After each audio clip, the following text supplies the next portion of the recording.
हाय, मैं अरुणा कुमार पत्री आप लोगों के एक बहुत ही इम्पोर्टेंट सवाल का जवाब देने वाला हूं। जो सवाल आपके मन में कई बार उठता है कि क्या नेटवर्क मार्केटिंग एक लीगल बिजनेस है। चलिए दोस्तों, हम देखते हैं कि ये लीगल है या नहीं है। मैं एक एडवोकेट होने के नाते आपको एक चीज़ बताना चाहूँगा। दुनिया में वो चीज़ जिसमें हम किसी को ठगते हैं या किसी से गलत तरीके से अगर हमें फ़ायदा मिलता है तो उस चीज़ को शायद हम इलीगल कहते हैं। लेकिन नेटवर्क मार्केटिंग का पहला जवाब मैं आपको ये देना चाहूँगा, क्लियर कट जवाब देना चाहूँगा कि नेटवर्क मार्केटिंग बिल्कुल इलीगल बिजनेस नहीं है। क्यों? क्योंकि एक नेटवर्क मार्केटिंग सिर्फ एक advanced form of distribution system है।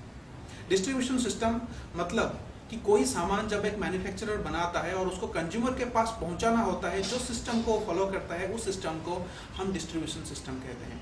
दोस्तों, ट्रेडिशनल डिस्ट्रीब्यूशन सिस्टम के थ्रू एक सामान को पहुंचाने के लिए कई सारे मिडिल मैन का सहारा लिया जाता है, जैसे कि CNF एजेंट, होलसेलर, रिटेलर, और इसके अलावा सबसे मोटा पैसा जो मैन्युफैक्चरर खर्च करता है वो है उस प्रोडक्ट के प्रमोशन के ऊपर, जिसको हम एडवर्टाइजमेंट या कमर्शियल्स कह सकते हैं। लेकिन नेटवर्क मार्केटिंग में ये सारा खर्चा कंपनी बचा लेती है या मैन्युफैक्चरर बचा लेती है, क्योंकि ये एक नए सिस्टम के थ्रू उन्हीं प्रोडक्ट्स को कंज्यूमर के पास पहुंचाती है। मतलब अगर मैं क्लियरली बोलूं कि कंज्यूमर के पास पहुंचाने के लिए मैन्युफैक्चरर वही कंज्यूमर का सहारा लेता है। अगर आप एक कंज्यूमर हैं, आप कोई सामान या कोई सर्विस को आप यूज कर रहे हैं, अपने लिए यूज कर रहे हैं और आप उससे सेटिस्फाइड होते हैं और वही चीज आप अपने दोस्त रिलेटिव में आप बताते हैं और वो वही सामान को यूज कर लेते हैं, मतलब आपके वजह से कोई सामान का डिस्ट्रीब्यूशन या प्रमोशन हो रही है, उसके बदले कंपनी एक छोटा सा अमाउंट उस प्रोडक्ट से जो सेल जनरेट हुआ उसका एक छोटा सा अमाउंट आपके पास पहुंचाती है। और जो पूरा सिस्टम आपके टीम में काम करता है या आपके द्वारा लाए हुए कंज्यूमर के द्वारा काम करता है, उसका भी कुछ ना कुछ परसेंटेज आपको मिलता है, जिसको हम नेटवर्क मार्केटिंग सिस्टम कहते हैं। आइए दोस्तों, हम देखते हैं ये जो नेटवर्क मार्केटिंग सिस्टम है हकीकत में उसके बारे में नियम कानून या लॉ क्या कहती है। दोस्तों, इस सिस्टम को जो है हम मल्टी लेवल मार्केटिंग या डायरेक्ट सेल्स के नाम पे भी जानते हैं। जैसे कि मेरे सामने है, जो मैं आपको बताना चाहूंगा, मैंने कई सारा रिसर्च किया है इसके ऊपर कि वर्ल्ड वाइड इसके ऊपर नियम कानून क्या है, इसके ऊपर लॉज क्या है, लेजिस्लेशंस क्या है। दोस्तों, कुछ कंट्रीज में इसको आज यूजुअल किसी भी दूसरे फॉर्म का जैसे मार्केटिंग है उसी तरह कंसिडर किया जाता है, लेकिन कई सारे कंट्रीज हैं जिसको इसको एक डिफरेंट, एक स्पेशल तरीके का बिजनेस मानकर उसके लिए एक स्पेसिफिक लॉ बना रखे हैं, कानून बना रखे हैं। दोस्तों, जैसे कि अगर हम कुछ कंट्रीज की नाम लें और खास करके जो बड़े बड़े कंट्रीज, जो इकोनॉमिकल रिच कंट्रीज, उसमें मैं एक कंट्री का नाम लेना चाहूंगा जो इंडिया से बहुत छोटा है, लेकिन आज के डेट में डायरेक्ट सेल्स या नेटवर्क मार्केटिंग में काफी आगे पहुंचा हुआ वो कंट्री है, जो है मलेशिया। मलेशिया में ये कंप्लीटली नेटवर्क मार्केटिंग एक स्पेशल एक्ट या स्पेशल लेजिस्लेशन के थ्रू रन होती है। मतलब नेटवर्क मार्केटिंग को गवर्न करने के लिए एक स्पेशल लॉ बनाई गई है जो है डायरेक्ट सेल्स एक्ट। उसी तरह अगर हम USA की बात करें, नेटवर्क मार्केटिंग इंडस्ट्री में सबसे ज़्यादा आज के डेट में जो सेल है, सबसे ज़्यादा नंबर ऑफ लोग जो इंडस्ट्री में काम कर रहे हैं, वो है USA, अमेरिका। और USA में ये जो चीज़ है ये गवर्न होती है कुछ उनके फेडरल लॉज के अंदर, जैसे कि FTC rules, food drugs and cosmetic act और कमर्शियल प्रैक्टिसेस रेगुलेशन। दोस्तों, उनकी कंट्री में वही रेगुलेशंस एप्लीकेबल होते हैं जो रेगुलेशन किसी दूसरे कमर्शियल बिजनेस के लिए एप्लीकेबल होता है। बात करते हैं सिंगापुर की।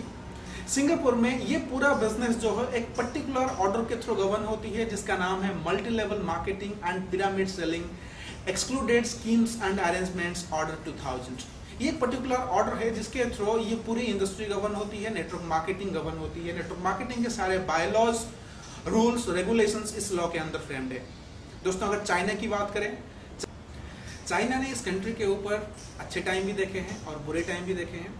1998 तक चाइना में इस बिजनेस को लीगल बिजनेस कंसिडर किया जाता था, लेकिन 1998 में इस सिस्टम को, नेटवर्क मार्केटिंग सिस्टम को फॉलो करते हुए एक नए सिस्टम की शुरुआत हुई जो इलीगल तरीके से पैसे कमाता था, जिसको हम पिरामिड स्कीम कहते हैं। और इस स्कीम के वजह से 1998 में चाइना में मल्टी लेवल मार्केटिंग या नेटवर्क मार्केटिंग को बैन कर दी गई। लेकिन इसके ऊपर कई सारे एक्सपर्ट्स, कई सारे अच्छे इकोनॉमिकल एक्सपर्ट्स इसके ऊपर बैठे और कई बार डिस्कशन हुआ, और डिस्कशन होने के बाद पता चला कि पिरामिड स्कीम जो है वो एक डिफरेंट सिस्टम है और जो मल्टी लेवल मार्केटिंग एक डिफरेंट सिस्टम है। और उसके बाद ये कंप्लीटली डिस्कशन, ये जो एनालिसिस है वो मिनिस्ट्री ऑफ कॉमर्स के पास रखी गई और मिनिस्ट्री ऑफ कॉमर्स 11 दिसंबर 2004 को चाइना में दोबारा से नेटवर्क मार्केटिंग को लीगल डिक्लेयर किया और उस दिन से लेकर आज तक चाइना में उसको लीगल बिजनेस कंसिडर की जाती है। अब बात करते हैं यूके के बारे में, यूनाइटेड किंगडम। यूके में इसको जो है कोई डिफरेंट लॉ के अंदर या कोई डिफरेंट स्कीम के अंदर ट्रीटमेंट नहीं की जाती है। इसको जो उनका जनरल लेजिस्लेशन है उसी के अंदर ही इसको कवर किया जाता है।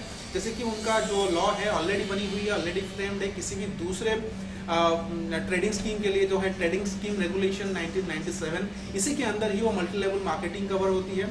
और खास करके यूके के अंदर जो DSA है, डायरेक्ट सेल्स एसोसिएशन, उसका एक कोड ऑफ प्रैक्टिस है, उसी के थ्रू पूरी इंडस्ट्री गवर्न होती है। और DSA का जो कोड ऑफ प्रैक्टिस है उसको डायरेक्टर ऑफ ट्रेड अफेयर्स ने 1987 में उसको कंफर्म किया था, उसको उसके ऊपर ठप्पा लगाया था कि हाँ ये जो कोड ऑफ कंडक्ट DSA ने फ्रेम कर रखा है वो ठीक है। और बात करते हैं ऑस्ट्रेलिया के बारे में। ऑस्ट्रेलिया में जो है ये लॉ गवर्न होती है, उनका जो जनरल लॉ है ट्रेड प्रैक्टिसेस एक्ट, उसी के अंदर ही गवर्न होती है। और ख़ास बात यह है कि ऑस्ट्रेलिया में एक हिस्टोरिकल जजमेंट है जिसके बाद ये बहुत ही लीगलाइज हो गई उस कंट्री में। जो जजमेंट का नाम मैं जरूर आपको बताना चाहूँगा वो है Australian communications network private limited versus the Australian competition and consumer commission.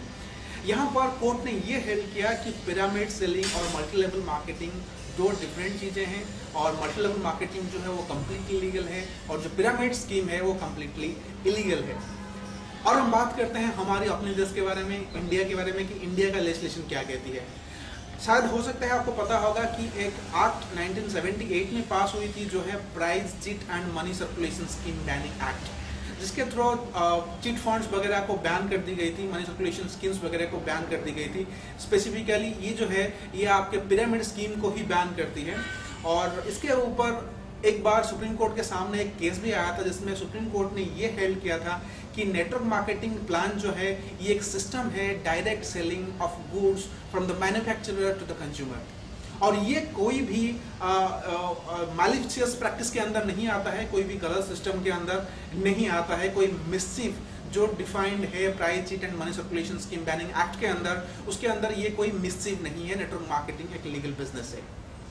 Indian direct sales association, जिसको हम ISDA के नाम से जानते हैं, इसने एक ड्राफ्ट लेजिस्लेशन प्रपोज किया था मिनिस्ट्री ऑफ कंज्यूमर अफेयर्स को और मिनिस्ट्री ऑफ कॉमर्स को, जिसके ऊपर मिनिस्ट्री ऑफ कंज्यूमर अफेयर्स और मिनिस्ट्री ऑफ कॉमर्स ने कई बार डिबेट किए, लेकिन फाइनली इन्होंने ये हेल्ड किया कि हमारे कंट्री में किसी भी सेल ऑफ गुड्स को गवर्न करने के लिए ऑलरेडी एक लॉ बनी हुई है, that sale of goods act 1930, तो इसीलिए हमें डायरेक्ट सेलिंग के लिए कोई अलग लॉ बनाने की जरूरत नहीं है। मतलब इनडायरेक्टली मिनिस्ट्री ने हमें फाइनली यही बताया कि हमारा जो डायरेक्ट सेलिंग है या हमारा जो नेटवर्क मार्केटिंग है ये ऑलरेडी हमारा पुराना जो लॉ बनी हुई है सेल ऑफ गुड्स एक्ट, इसके अंदर ऑलरेडी कवर्ड है।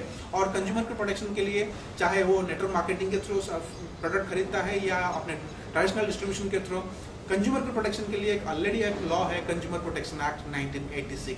दोस्तों इस तरीके से अगर देखा जाए ओवरऑल हम पूरा एनालिसिस करें ऑल ओवर वर्ल्ड का, जैसे कि मैंने आपको बता रहा हूँ, देखा जाए तो network marketing all over world में इंक्लूडिंग इंडिया एक लीगल बिजनेस है। लेकिन दोस्तों कुछ चीज़ों का आपको ख्याल रहे, हो सकता है आप कहीं पर कंफ्यूज हो सकते हैं कि ये नेटवर्क मार्केटिंग है या पिरामिड स्कीम है। पिरामिड स्कीम क्या है या नेटवर्क मार्केटिंग क्या है? आप किसी भी कंपनी में इन्वॉल्व होने से पहले, किसी भी कंपनी में आप जुड़ने से पहले या किसी भी नेटवर्क मार्केटिंग में काम करने से पहले आप जरूर चेक करें कि ये तो नहीं है कि सिर्फ आपसे कोई मेंबरशिप का फी ली जा रही है कि आपको कुछ फैसिलिटी देने के लिए। ऐसा तो नहीं है कि प्रोडक्ट और सर्विसेज जो इस स्कीम के अंदर इन्वॉल्व है वो सिर्फ एक बाइनरी प्रोडक्ट है, एक सेकेंडरी प्रोडक्ट है, मतलब दूसरे तरीके से आपके लिए रखा गया है। एक्चुअली में ये कोई प्रोडक्ट नहीं है, सर्विसेज नहीं है जिसको मैन्युफैक्चरर बनाती है। दोस्तों नेटवर्क मार्केटिंग सिर्फ वही है जहां पर आप किसी प्रोडक्ट को या सर्विसेज को आप प्रमोट करते हैं और आपकी कमीशन डिपेंड करता है कि आपने कितने लोगों तक इसको प्रमोट किया या कितने लोगों ने इसको यूज किया। दोस्तों अगर आपका इनकम इन सारे चीजों के ऊपर डिपेंड नहीं करती है, मतलब आपका इनकम कैसे भी आ सकती है, कभी भी आ सकती है, चाहे सामान आगे बिक रही है नहीं बिक रही है, सिर्फ लोग जुड़ने पे अगर आपको कमीशन मिल रही है, दोस्तों ये पिरामिड स्कीम है और इससे बच के रहिएगा।